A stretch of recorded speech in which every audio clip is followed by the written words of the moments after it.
شانہ نے ہم لوگوں کو یہ زندگی عطا فرما رکھی ہے۔ اس زندگی کا خاص مقصد یہ ہے کہ انسان اللہ تعالیٰ سے تعلق جوڑے، اللہ کو اس طریقے سے مانے جیسا کہ اس کے ماننے کا حق ہے، ایک اللہ کو مانے، اس کی قدرت کو مانے، اس کی رحمت کو مانے، اس کے عذاب سے ڈرے، اس کی ثواب کا امیدوار رہے، اور اللہ تبارک و تعالی نے جو احکامات عطا فرمائے ہیں ان احکامات کو پورا کرے، اور جن کاموں سے منع کیا ہے ان سے بچے۔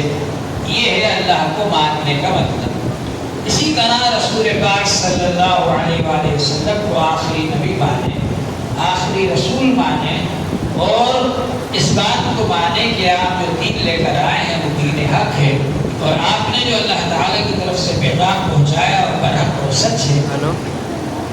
حضور پاک صلی اللہ علیہ وسلم کو آخری نبی ماننا اور معصوم ماننا اور آپ کے پیغام کو حق ماننا یہ ضروری ہے۔ اسی طرح دین کو حق ماننا، یہ سب چیزیں ایمان سے تعلق رکھتی ہیں، اس کو ایمان کہا جاتا ہے۔ اللہ کو ایک مانے، نبی پاک صلی اللہ علیہ وسلم کو آخری رسول مانے، اور آپ کے لائے ہوئے دین کو مانے۔ دین کے اندر اللہ جل شانہ نے بہت سی عبادتوں کا حکم دیا ہے، جیسے نماز پڑھنا فرض ہے، زکوٰۃ دینا فرض ہے، روزہ رکھنا فرض ہے، حج کرنا فرض ہے، قرآن پاک کی تلاوت کرنا ہے آدمی کو، یہ بہت بڑی عبادت ہے۔ ایسے ہی ذکر بھی ایک عبادت ہے، مستقل عبادت ہے ذکر۔ یہ نہیں کہ ہم کیسے ہی سوچیں کہ ہاں ٹھیک ہے، نہیں، ذکر ایک عبادت ہے، اور ذکر ایسی عبادت ہے کہ اللہ جل شانہ نے اس کو بہت زیادہ کرنے کا حکم فرمایا ہے۔ وَاذْكُرُوا اللَّهَ كَثِيرًا لَعَلَّكُمْ تُفْلِحُونَ، بہت زیادہ اللہ کو یاد کرو تاکہ تم کامیاب ہو جاؤ۔ نماز 5 وقت فرض ہے، وقت مقرر کر دیا، إِنَّ الصَّلَاةَ كَانَتْ عَلَى الْمُؤْمِنِينَ كِتَابًا مَوْقُوتًا، وقت مقررہ پر فرض۔ زکوٰۃ سال میں ایک بار فرض ہے، رمضان کے روزے ایک مہینے کے سال میں فرض ہے، حج زندگی میں ایک بار فرض ہے۔ لیکن ذکر کے بارے میں فرمایا وَاذْكُرُوا اللَّهَ كَثِيرًا، بہت زیادہ اللہ کا ذکر کرو تاکہ تم کامیاب ہو جاؤ۔ اللہ تعالی نے فرمایا فَاذْكُرُونِي أَذْكُرْكُمْ، تم مجھے یاد کرو میں تمہیں یاد کروں گا، اور فرمایا وَاشْكُرُوا لِي، میرا شکر ادا کرو، فَلَا تَكْفُرُونَ، اور ناشکری نہ کرو۔ اللہ کا ذکر کرنے کا حکم دیا اللہ تعالی نے، اور یہ بھی فرمایا کہ اگر تم مجھے یاد کرو گے میں تم کو یاد کروں گا۔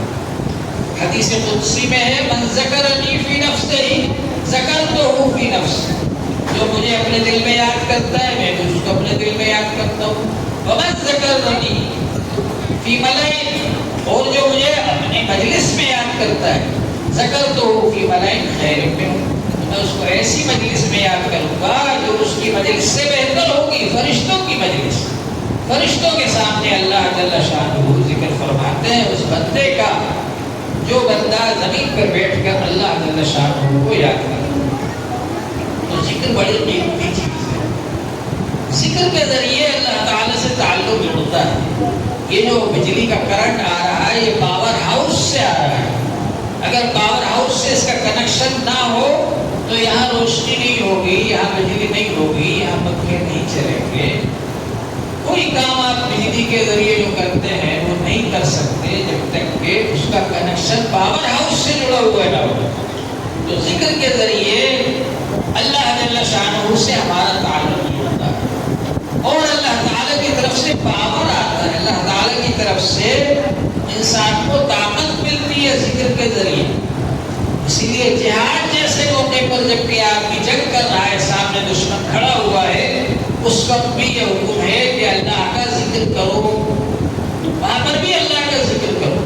کچھ لوگ کہتے ہیں ارے صاحب لوگوں کو تیار کرنا چاہیے کافروں سے مقابلے کے لیے، بول بھی لوگ بلا وجہ مسلم بنا رہے ہیں، کہہ رہے مسجد میں بیٹھ کے اللہ کا ذکر کرو۔ جہاد کے موقع پر بھی تو اللہ نے یہ فرمایا کہ ذکر کرو، وہاں بھی جو طاقت ملے گی، جو قوت ملے گی، جو حوصلہ ملے گا، جو جذبہ ملے گا، وہ ذکر سے ہی ملے گا، کیونکہ ذکر کے ذریعے اللہ تعالیٰ سے تعلق جڑتا ہے۔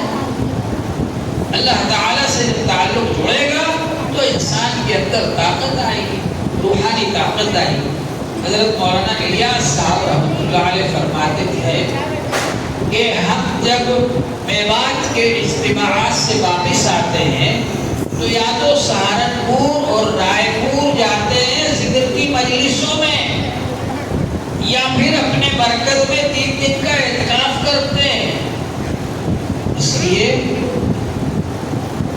لیے کہ ایک تو ٹھنڈا پانی ہوتا ہے، ایک گرم پانی ہوتا ہے۔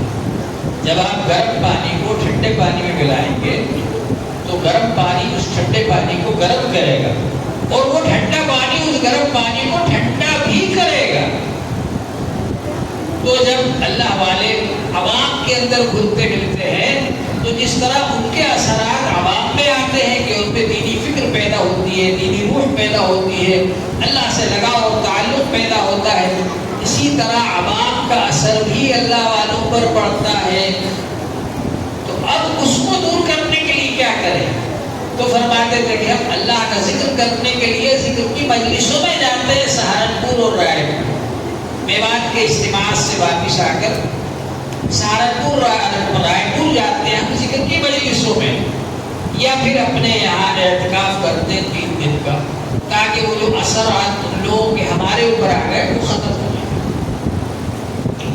تو ذکر ایسی چیز ہے کہ اس کے ذریعے سے جو اثرات ہمارے اوپر غفلت کے آ جاتے ہیں، جو اثرات ہمارے اوپر ایسے آ جاتے ہیں کہ ان سے آدمی غافل ہو جاتا ہے۔ بعض لوگ کہتے ہیں صاحب دل ہی نہیں چاہ رہا ہے نماز پڑھنے کو، دل ہی نہیں چاہ رہا ہے ذکر کرنے کو، دل ہی نہیں چاہ رہا ہے قرآن پاک کی تلاوت۔ یہ جو دل نہیں چاہ رہا ہے اس پر کیا ہو گیا؟ گناہوں کی وجہ سے غفلت کا پردہ چھا گیا۔ اس کو دور کرنے کے لیے اللہ کا ذکر ہے۔ اللہ کا ذکر جتنا کریں گے تو وہ جو دل پر زنگ لگا ہوا ہے وہ دور ہوگا۔ کلا بل ران علی قلوبہم، انسان جب گناہ کرتا ہے تو زنگ لگ جاتا ہے دل پر۔ وہ زنگ کیسے دور ہوگا؟ اللہ کے ذکر سے دور ہوگا۔ جتنا آپ ذکر کریں گے اتنا ہی وہ غفلت دور ہوگی۔ لیکن جیسا کہ میں کہا کرتا ہوں کہ اپنی مرضی سے نہ کریں، اپنی مرضی سے نہیں کرنا چاہیے، بلکہ شیخ بنائیں، اور شیخ بنا کر جیسے آپ کوئی بھی چیز سیکھتے ہیں، آپ ڈرائیوری سیکھتے ہیں کسی استاد سے سیکھتے ہیں، آپ سلائی سیکھتے ہیں کسی استاد سے سیکھتے ہیں، تو یہ لائن بھی ایسی ہے کہ اس میں شیخ بنانا پڑتا ہے، اور شیخ بنا کر شیخ کے مشورے کے مطابق عمل کریں، جتنا وہ ذکر بتائیں اتنا کریں۔ اور یہ کیونکہ ایک طرح کا علاج ہے، جیسے ڈاکٹر ایک آدمی کو ایک دوا دیتا ہے، دوسرے کو دوسری دوا دیتا ہے، اگر دونوں کو ایک ہی دوا دی تو کسی کو صرف 2 گولی دیتا ہے، کسی کو 4 گولی دیتا ہے۔ تو اسی طرح سے شیخ اپنے حساب سے، کیونکہ شیخ جو ہے وہ بھی برسوں کسی کی تربیت میں رہا ہے اور اس کو معلوم ہے کہ مجھے میرے شیخ نے کیسے چلایا، دھیرے دھیرے دھیرے دھیرے دھیرے، تو وہ اس طرح سے آپ کو لے کر کے چلے گا، اور ایک دن وہ آئے گا کہ آپ سیدھے چڑھتے چڑھتے انشاءاللہ چھت پر پہنچ جائیں۔ تو بہرحال یہ ذکر جو ہے بہت زیادہ ضروری ہے، اس کو ہمیں کرتے رہنا چاہیے، اور اس کے لیے بعد ہونا ایسا ہے جیسے مدرسے میں داخل ہونا یا اسکول میں داخل ہونا، یہ ابتدا ہے بعد ہونے کے بعد۔